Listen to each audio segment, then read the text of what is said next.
Hi everybody, Vince Panel here with Real Talk with Vince.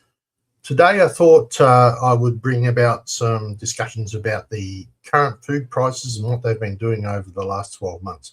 And just for the record, today is the 14th of the 1st of 2026.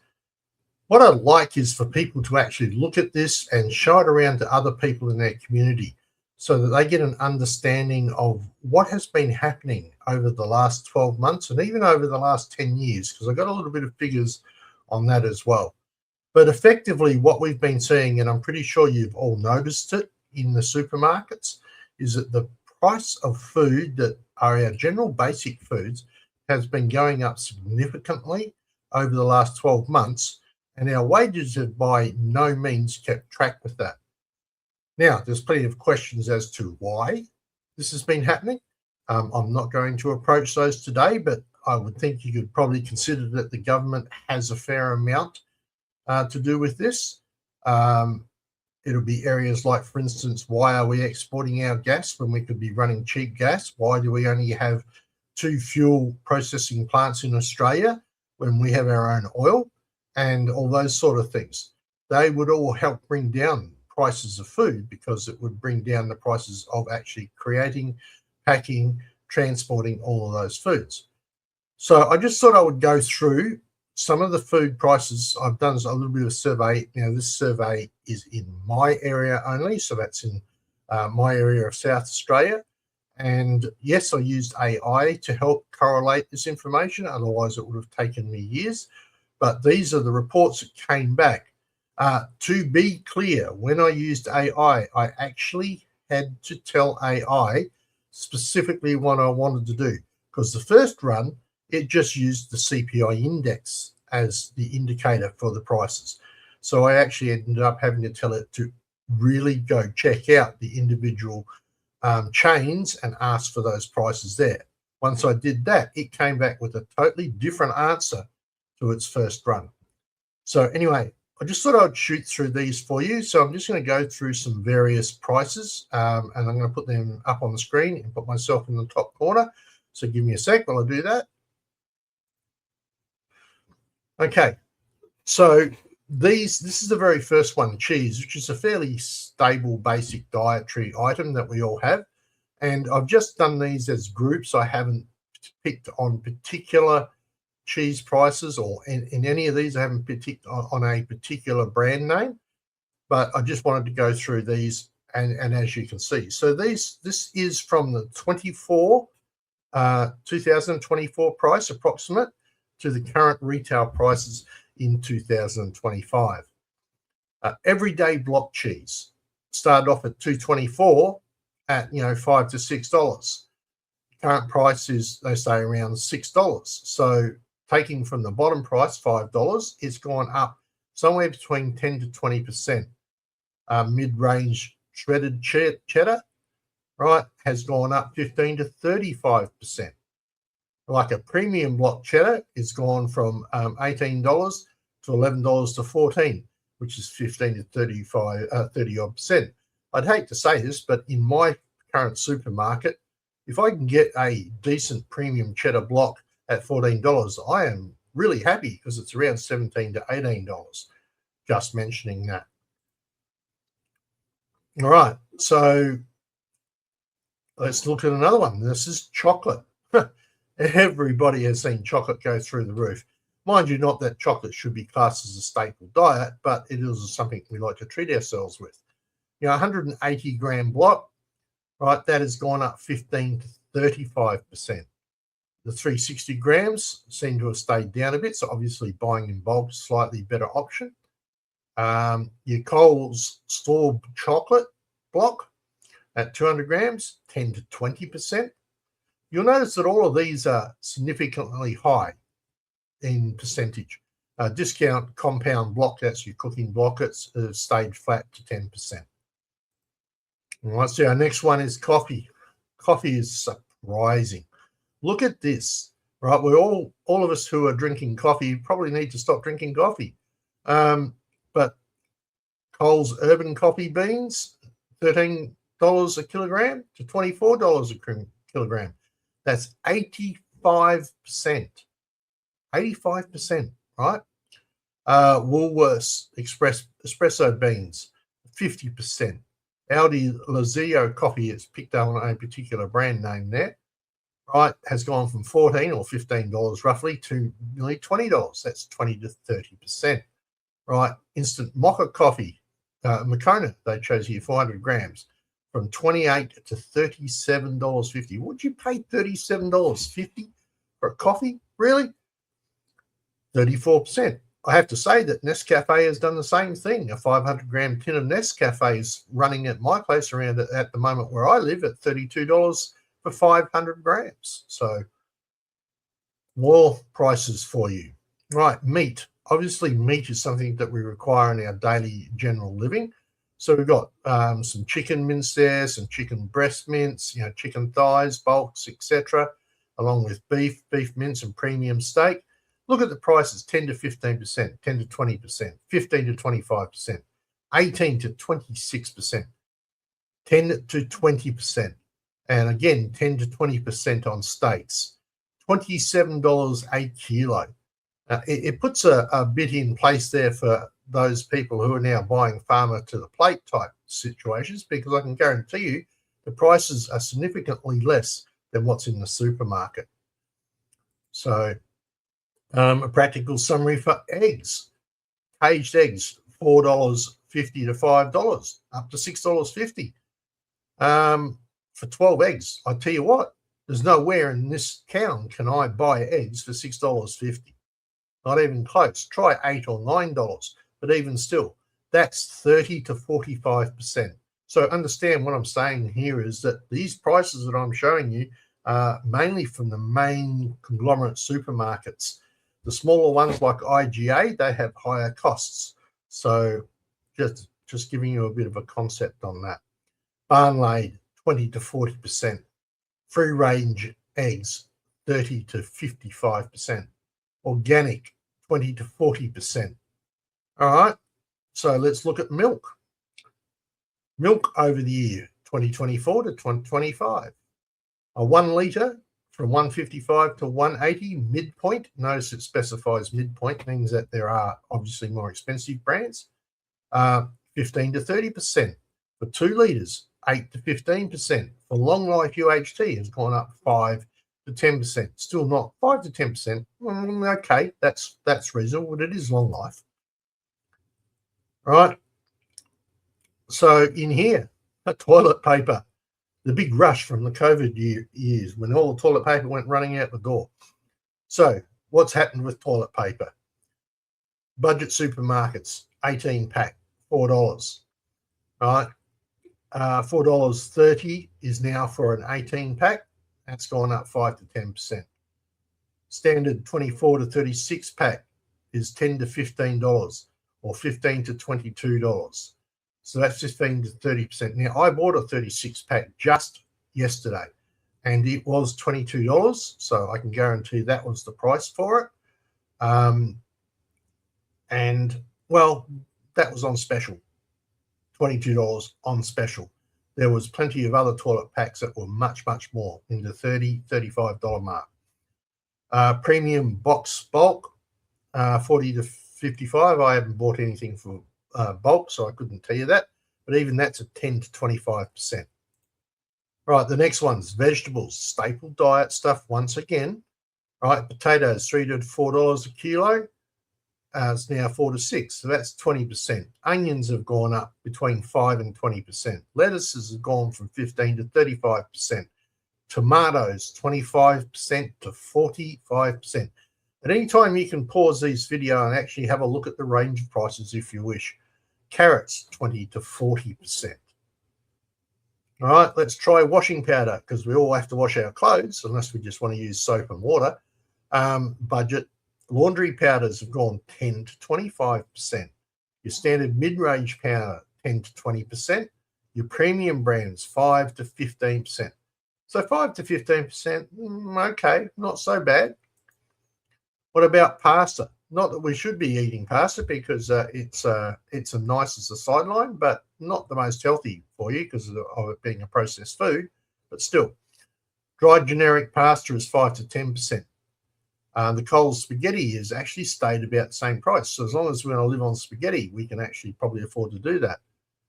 Branded pastas, 500 grams, right, is also flat to middle up a little bit. So it hasn't gone a lot for $4.80 to $6.80 in 24 to $4.50 to $5.50. Now, you've got to think about that for a second. If they can keep the price of pasta down, why can't they keep the price of other foods down? Just a question that I thought I might ask. Well, Woolworths lower shelf pastas, $5, and this has gone down to $3.50. That's a 30% decrease. I wonder if the quality is decreased. And also, I wonder if there's shrinkflation in that as well. Just saying, the top half of my head just showing up above the picture. Aldi's private labeled sauces, $2.50 to $4, and $2.70 to $4. So stayed pretty much stable. Interesting that pasta hasn't moved, even though as a processed food, it's not the best for us. All right, some of the time, but it's also been known in some reports around the place that it is not good for the heart system. And having heart issues, I can sort of understand that. Let's move on again. So if we go for a comparison of the government CPI, food inflation, this is what the figures actually come up with. So CPI being our amount that our income or our dollar can buy in inflation each year, right? So this is over this 12-month period. So the CPI for the 12-month period was 3.1 to 3.3%, right? My actual observed items from my little shopping cart went up 20 to 30%.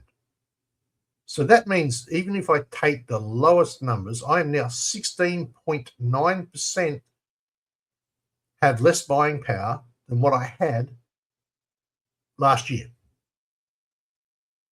So if I get a few extra cents in my pay packet, it's not going to anywhere near cover what I want. So for every dollar that I get, I'm now paying $2 for that same food item. So that's if my internal maths is correct. Right, we can look at this. Also, we have price. Everyone's got a cat or a dog, supposedly. If they don't, there's probably healthy for them not to have one, because even the costs of cat and dog food have gone up between 5 and 20% over a period. You can see there, dry cat, dry dog, etc. Right. So in our total coalition of our costs, this is an estimated chart. So I want you to look at this chart. This is going through rice, beef, eggs, coffee, toilet paper, cheese, just general stuff we buy at the shop.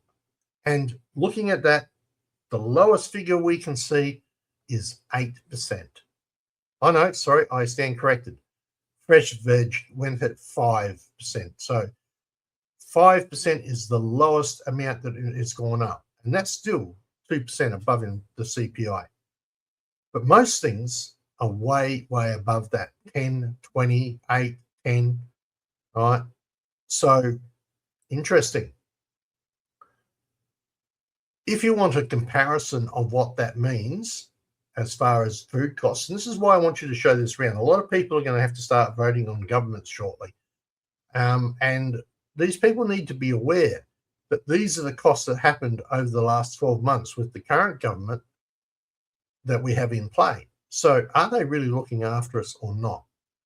But if you really want to see, this is the truth. This chart that we can see up here, the very high one, the one that says 25%, that's the cost of our foods increase over the last 12 months. 25% on average midpoint. Right, the second chart that you can see there, which is the ABS food and non-alcoholic beverages chart, is what the government says it is, 3.5 or 3.1%, sorry, 3.2% of rate is what it went up. All right, the third one right next to it is the government's all items CPI, which is 3.8%. You need to ask yourself a question here. How can we have a registered inflation rate for food of 3.2% when our basic items are costing us an average of 25% more. Why is this the case? Why are those basic items costing us more than the government says they should be? Where's that extra money going? Is that the cost of manufacturing? Is that the cost of producing? Is it because fertilizer's gone through the roof? Is it because they're having trouble with water licenses? Is it to do with the fact that petrol prices has a huge excise on it? What are the causes of these to cause these prices to go through the roof? Is it packaging material? What are the actual reasons for this food to be going through there? It can't be so much the labor that's in the actual supermarkets, because they only get a 3.1% pay increase by average. Only 3.1 versus 25. Is it the cost of putting the shops up? Who knows? These are the questions that need to be asked. So this is why I want you to show this out to people, because it's going to say, hey, something doesn't add up here. What's going on? Right now, if you think it's just the last year, I've got news for you. This is the wage growth over a 10-year window as a benchmark. So the AWOTE trend, which is the adult full-time weekly ordinary time earnings, back in from May 2015, the average weekly wage was 1,500, say, basically, which is nice. I don't think I ever got close to that, but I'm pretty sure a lot of Australians didn't either. But then again, I'm a country person, so city people may indeed have got more income than we did in the country. Right? The 1st of November 24, it's gone up to $2,011.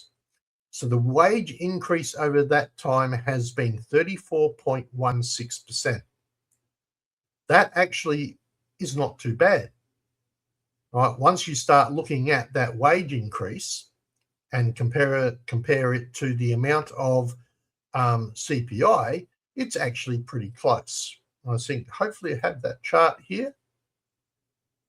No, I don't. Sorry, that's not the one. I thought I did. I must be missing one. But it works out that the average for wages was around about 33.4% or something, which is not on this. So our wages have kept flat track with inflation, but our food prices haven't. So in the last year, this is an actual 10-year price change on that minimum basket.